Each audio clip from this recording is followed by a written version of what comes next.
욥기 22장. 대만 사람 엘리바스가 대답하였다. 사람이 하나님께 무슨 유익을 끼쳐드릴 수 있느냐? 아무리 슬기로운 사람이라고 해도 그분께 아무런 유익을 끼쳐드릴 수가 없다. 내가 올바르다고 하여 그것이 전능하신 분께 무슨 기쁨이 되겠으며 내 행위가 온전하다고 하여 그것이 그분께 무슨 유익이 되겠느냐? 내가 하나님을 경외한 것 때문에 하나님이 너를 책망하시며 너를 심판하시겠느냐? 오히려 내 죄가 많고 내 죄악이 끝이 없으니 그러한 것이 아니냐. 내가 까닭없이 친족의 재산을 압류하고 옷을 빼앗아 헐벗게 하고 목마른 사람에게 마실 물 한 모금도 주지 않고 배고픈 사람에게 먹을 것도 주지 않았기 때문이 아니겠느냐. 너는 권세를 이용하여 땅을 차지하고 지위를 이용하여 이 땅에서 거들먹거리면서 살았다. 너는 과부들을 빈손으로 돌려보내고 고아들을 혹사하고 학대하였다. 그러기에 이제 내가 온갖 올무에 걸려들고 공포에 사로잡힌 것이다. 어둠이 덮쳐서 내가 앞을 볼 수 없고 홍수가 너를 뒤덮는 것이다. 하나님이 하늘 높은 곳에 계시지 않느냐? 저 공중에 높이 떠있는 별들까지도 하나님이 내려다보고 계시지 않느냐? 그런데도 너는 하나님이 무엇을 아시겠으며 검은 구름 속에 숨어 계시면서 어떻게 우리를 심판하실 수 있겠느냐? 짙은 구름에 그가 둘러싸여 어떻게 보실 수 있겠느냐? 다만 하늘에서만 왔다 갔다 하실 뿐이겠지 하는구나. 너는 아직도 옛 길을 고집할 셈이냐? 악한 자들이 걷던 그 길을 고집할 셈이냐? 그들은 때가 되기도 전에 사로잡혀갔고 그 기초가 무너져서 강물에 떠내려가 버렸다. 그런데도 그들은 하나님께 말하기를 우리를 좀 그냥 내버려 두십시오. 전능하신 분이라고 하여 우리에게 무슨 일을 더하실 수 있겠습니까? 하였다. 그들의 집에 좋은 것을 가득 채워주신 분이 바로 하나님이신데도 악한 자들이 그런 생각을 하다니 나는 이해할 수 없다. 그런 악한 자가 형벌을 받을 때에 의로운 사람이 그것을 보고 기뻐하며 죄 없는 사람들이 그것을 보고 비웃기를 과연 우리 원수는 전멸되고 남은 재산은 불에 타서 없어졌다 할 것이다. 그러므로 너는 하나님과 화해하고 하나님을 원수로 여기지 말아라. 그러면 하나님이 너에게 은총을 베푸실 것이다. 하나님이 친히 말씀하여 주시는 교훈을 받아들이고 그의 말씀을 내 마음에 깊이 간직하여라. 전능하신 분에게로 겸손하게 돌아가면 너는 다시 회복될 것이다. 온갖 불의한 것을 내 집 안에서 내버려라. 황금도 티끌 위에다가 내버리고 오빌의 정금도 계곡의 돌바닥 위에 내던져라. 그러면 전능하신 분이 내 보물이 되시고 산더미처럼 쌓이는 은이 되실 것이다. 그때가 되어야 비로소 너는 전능하신 분을 진정으로 의지하게 되고 그분만이 내 기쁨의 근원이심을 알게 될 것이다.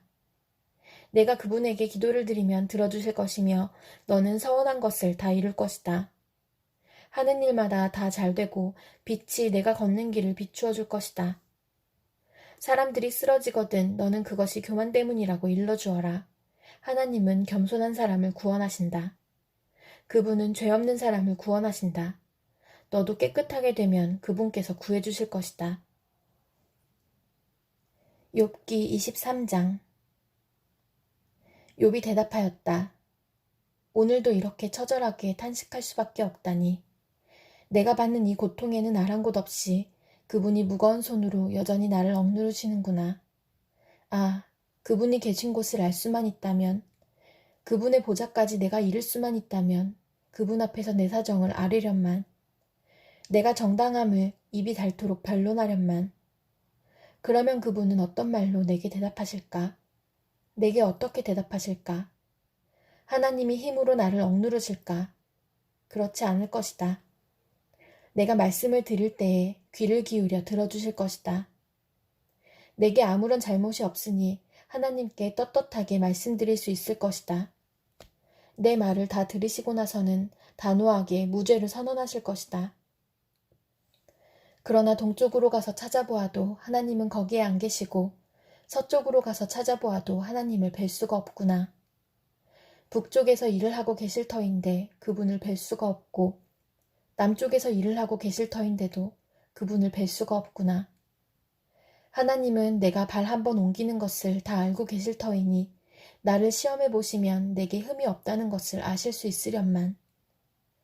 내 발은 오직 그분의 발자취를 따르며 하나님이 정하신 길로만 성실하게 걸으며 길을 벗어나서 방황하지 않았건만 그분의 입술에서 나오는 계명을 어긴 일이 없고 그분의 입에서 나오는 말씀을 늘 마음속 깊이 간직하였건만 그러나 그분이 한 번 뜻을 정하시면 누가 그것을 돌이킬 수 있으랴. 한 번 하려고 하신 것은 반드시 이루고 마시는데 하나님이 가지고 계신 많은 계획 가운데 나를 두고 세우신 계획이 있으면 반드시 이루고야 마시겠기에 나는 그분 앞에서 떨리는구나. 이런 것을 생각할 때마다 그분이 두렵구나. 하나님이 내 용기를 꺾으셨기 때문이고 전능하신 분께서 나를 떨게 하셨기 때문이지 내가 무서웠던 것은 어둠 때문도 아니고 흑암이 나를 덮은 탓도 아니다. 욥기 24장. 어찌하여 전능하신 분께서는 심판하실 때를 정하여 두지 않으셨을까? 어찌하여 그를 섬기는 사람들이 정당하게 판단받을 날을 정하지 않으셨을까? 경계선까지 옮기고 남의 가축을 빼앗아 제 우리에 집어넣는 사람도 있고 고아의 나귀를 강제로 끌어가는 사람이 있는가 하면 과부가 빚을 갚을 때까지 과부의 소를 끌어가는 사람도 있구나. 가난한 사람들이 권리를 빼앗기는가 하면 흙에 묻혀 사는 가련한 사람들이 학대를 견디다 못해 도망가서 숨기도 한다. 가난한 사람들은 들나귀처럼 메마른 곳으로 가서 일거리를 찾고 먹거리를 얻으려고 하지만 어린 아이들에게 먹일 것을 찾을 곳은 빈들뿐이다. 가을거지가 끝난 남의 밭에서 이삭이나 줍고 악한 자의 포도밭에서 남은 것이나 긁어모은다. 잠자리에서도 덮을 것이 없으며 추위를 막아줄 이불 조각 하나도 없다. 산에서 쏟아지는 소낙비에 젖어도 비를 피할 곳이라고는 바위 밑밖에 없다. 아버지 없는 어린아이를 노예로 빼앗아가는 자들도 있다. 가난한 사람이 빚을 못 갚는다고 자식을 빼앗아가는 자들도 있다. 가난한 사람들은 입지도 못한 채로 헐벗고 다녀야 한다. 곡식단을 지고 나르지만 굶주림에 허덕여야 한다. 올리브로 기름을 짜고 포도로 포도주를 담가도 그들은 여전히 목말라 한다. 성읍 안에서 상처받은 사람들과 죽어가는 사람들이 소리를 질러도 하나님은 그들의 간구를 못 들은 채 하신다. 빛을 싫어하는 사람들이 있다. 그들은 빛이 밝혀주는 것을 알지 못하며 빛이 밝혀주는 길로 가지 않는다. 살인하는 자는 새벽에 일어나서 가난한 사람과 궁핍한 사람을 죽이고 밤에는 도둑질을 한다. 간음하는 자는 저물기를 바라며 사람들이 눈치채지 못할 것이라고 생각하며 얼굴을 가린다.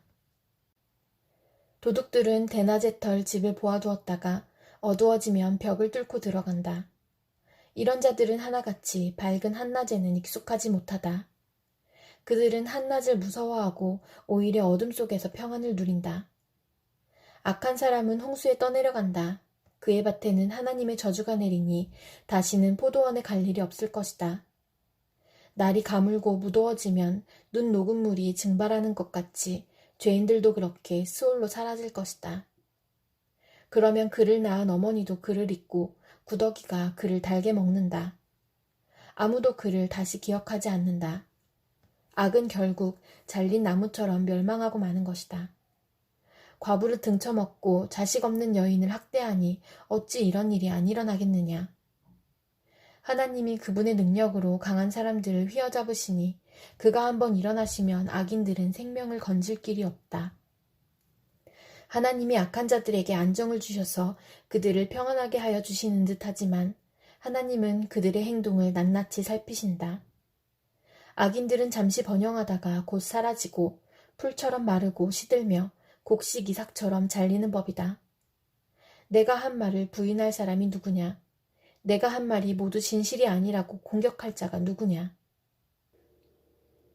욥기 25장. 수앗 사람 빌닷이 대답하였다.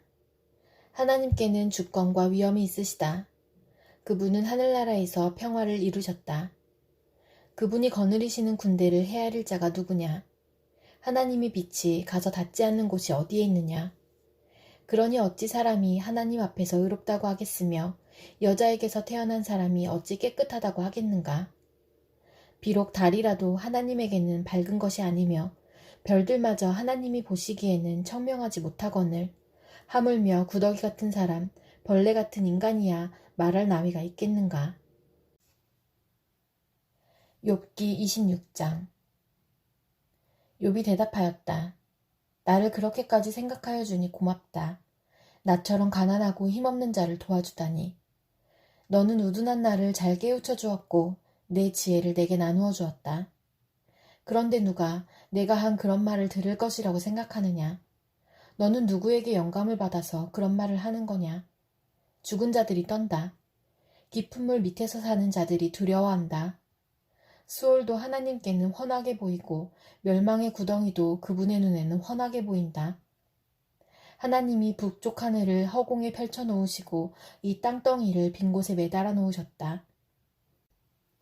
구름 속에 물을 채우시고 물이 구름 밑으로 터져나오지 못하게 막고 계시는 분이 바로 하나님이시다. 하나님은 보름달을 구름 뒤에 숨기신다. 물 위에 수평선을 만드시고 빛과 어둠을 나누신다. 그분께서 꾸짖으시면 하늘을 떠받치는 기둥이 흔들린다. 능력으로 바다를 정복하시며 지혜로 라합을 쳐부순다. 그분의 콧김에 하늘이 맑게 개며 그분의 손은 도망치는 바다 괴물을 찔러 죽인다.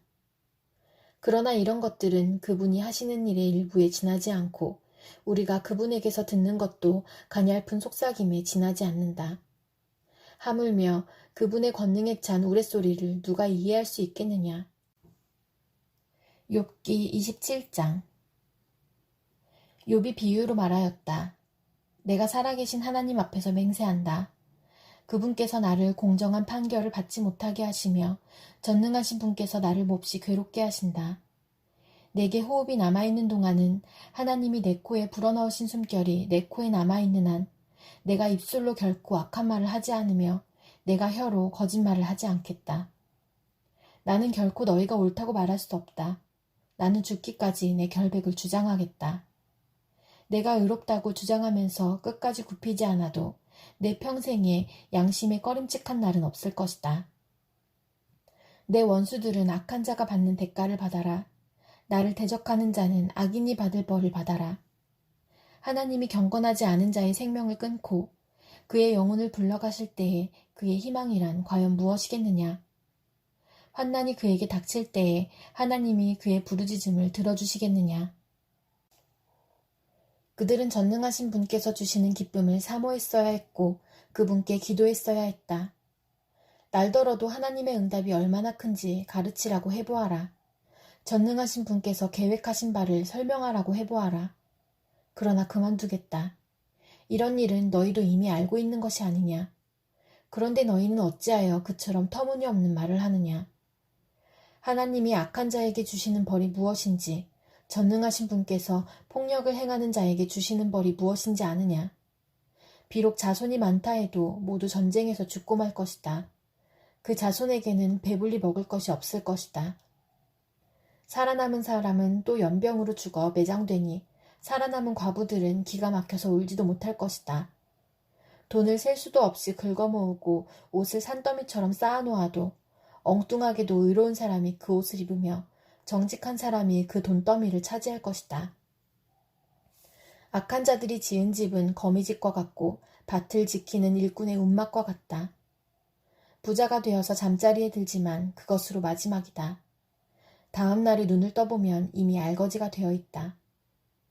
두려움이 홍수처럼 그들에게 들이닥치며 폭풍이 밤중에 그들을 쓸어갈 것이다. 동풍이 불어와서 그들을 그 살던 집에서 쓸어갈 것이다. 도망치려고 안간 힘을 써도 동쪽에서 오는 폭풍이 사정없이 불어닥쳐서 그들을 날려버릴 것이다. 도망가는 동안에 폭풍이 불어닥쳐서 무서운 파괴력으로 그들을 공포에 떨게 할 것이다. 욥기 28장. 은을 캐는 광산이 있고 금을 정련하는 재련소도 있다. 철은 흙에서 캐어내며 구리는 광석을 녹여서 얻는다. 광부들은 땅속을 깊이 파고 들어가서 땅속이 아무리 캄캄해도 그 캄캄한 구석구석에서 광석을 캐어낸다. 사람이 사는 곳에서 멀리 떨어진 곳, 사람의 발이 가 닿지 않는 곳에 사람들은 갱도를 판다. 줄을 타고 매달려서 외롭게 일을 한다. 땅 위에서는 먹거리가 자라지만 땅속은 같은 땅인데도 용암으로 들끓고 있다. 바위에는 사파이어가 있고 돌가루에는 금이 섞여 있다. 솔개도 거기에 이르는 길을 알지 못하고 매의 날카로운 눈도 그 길을 찾지 못한다. 겁없는 맹수도 거기에 발을 들여놓은 일이 없고 무서운 사자도 그곳을 밟아본 적이 없다. 사람은 굳은 바위를 깨고 산을 그 밑부리까지 파들어간다. 바위에 굴을 뚫어서 각종 진귀한 보물을 찾아낸다. 강의 근원을 찾아내고 땅에 감추어진 온갖 보화를 들추어낸다. 그러나 지혜는 어디에서 얻으며 슬기가 있는 곳은 어디인가? 지혜는 사람에게서 발견되는 것이 아니다. 사람은 어느 누구도 지혜의 참 가치를 알지 못한다. 깊은 바다도 나는 지혜를 감추어 놓지 않았다 하고 말한다. 넓은 바다도 나는 지혜를 감추어 놓지 않았다 하고 말한다. 지혜는 금을 주고 살 수 없고 은으로도 그 값을 치를 수 없다. 지혜는 오빌의 금이나 값진 루비나 사파이어로도 그 값을 치를 수 없다. 지혜는 금보다 값진 것, 금잔이나 값진 유리잔보다 더 값진 것이다. 지혜의 값은 산호보다 수정보다 비싸다. 지혜를 얻는 것은 진주를 가진 것보다 값지다. 에티오피아의 토파즈로도 지혜와 비교할 수 없고 정금으로도 지혜의 값을 치를 수 없다. 그렇다면 지혜는 어디에서 오며 슬기가 있는 곳은 어디인가? 모든 생물의 눈에 숨겨져 있고 공중의 새에게도 감추어져 있다. 멸망의 구덩이와 죽음도 지혜를 두고 이르기를 지혜라는 것이 있다는 말은 다만 소문으로만 들었을 뿐이다 하고 말한다. 그러나 하나님은 지혜가 있는 곳에 이르는 길을 아신다. 그분만이 지혜가 있는 곳을 아신다. 오직 그분만이 땅끝까지 살피실 수 있으며 하늘 아래에 있는 모든 것을 보실 수 있다. 그분께서 저울로 바람의 강약을 달아보시던 그때에, 물의 분량을 달아보시던 그때에, 비가 내리는 규칙을 세우시던 그때에, 천둥 번개가 치는 길을 정하시던 그때에, 바로 그때에 그분께서 지혜를 보시고 지혜를 칭찬하시고 지혜를 튼튼하게 세우시고 지혜를 시험해 보셨다. 그런 다음에 하나님은 사람에게 말씀하셨다. 주님을 경외하는 것이 지혜요, 악을 멀리하는 것이 슬기다. 욥기 29장. 욥이 다시 비유를 써서 말을 하였다. 지나간 세월로 되돌아갈 수만 있으면, 하나님이 보호해 주시던 그 지나간 날로 되돌아갈 수 있으면 좋으련만. 그때에는 하나님이 그 등불로 내 머리 위를 비추어 주셨고 빛으로 인도해 주시는 대로 내가 어둠 속을 활보하지 않았던가. 내가 그처럼 잘 살던 그 시절로 다시 돌아가서 살 수 있으면 좋으련만. 내 집에서 하나님과 친밀하게 사귀던 그 시절로 되돌아갈 수 있으면 좋으련만. 그때에는 전능하신 분께서 나와 함께 계시고 내 자녀들도 나와 함께 있었건만. 젖소와 양들이 젖을 많이 내어서 내 발이 젖으로 흠뻑 젖었건만. 돌짝밭에서 자란 올리브 나무에서는 올리브 기름이 강물처럼 흘러나왔건만. 그때에는 내가 성문 회관에 나가거나 광장에 자리를 잡고 앉으면 젊은이들은 나를 보고 비켜서고 노인들은 일어나서 내게 인사하였건만. 원로들도 하던 말을 멈추고 손으로 입을 가렸으며 귀족들도 혀가 입천장에 달라붙긴 한 것처럼 말소리를 죽였건만. 내 소문을 들은 사람들은 내가 한 일을 칭찬하고 나를 직접 본 사람들은 내가 한 일을 기꺼이 자랑하고 다녔다. 내게 도움을 청한 가난한 사람들을 내가 어떻게 구해주었는지, 의지할 데가 없는 고아를 내가 어떻게 잘 보살펴 주었는지를 자랑하고 다녔다. 비참하게 죽어가는 사람들도 내가 베푼 자선을 기억하고 나를 축복해 주었다. 과부들의 마음도 즐겁게 해주었다. 나는 늘 정의를 실천하고 매사를 공평하게 처리하였다. 나는 앞을 못 보는 이에게는 눈이 되어주고 발을 저는 이에게는 발이 되어주었다. 궁핍한 사람들에게는 아버지가 되어주고 알지도 못하는 사람들의 하소연도 살펴보고서 처리해 주었다. 악을 행하는 자들의 턱뼈를 으스러뜨리고 그들에게 희생당하는 사람들을 빼내어 주었다. 그래서 나는 죽을 때까지 이렇게 건장하게 살 것이다. 소털처럼 많은 나날, 불사조처럼 오래 살 것이다. 나는 뿌리가 물가로 뻗은 나무와 같고 이슬을 머금은 나무와 같다. 사람마다 늘 나를 칭찬하고 내 정력은 쇠하지 않을 것이다 하고 생각하였건만 사람들은 기대를 가지고 내 말을 듣고 내 의견을 들으려고 잠잠히 기다렸다. 내가 말을 마치면 다시 뒷말이 없고 내 말은 그들 위에 이슬처럼 젖어들었다. 사람들은 내 말을 기다리기를 단비를 기다리듯 하고 농부가 봄비를 기뻐하듯이 내 말을 받아들였다. 내가 미소를 지으면 그들은 새로운 확신을 얻고 내가 웃는 얼굴을 하면 그들은 새로운 용기를 얻었다. 나는 마치 군대를 거느린 왕처럼 슬퍼하는 사람을 위로해주는 사람처럼 사람들을 돌보고 그들이 갈 길을 정해주곤 하였건만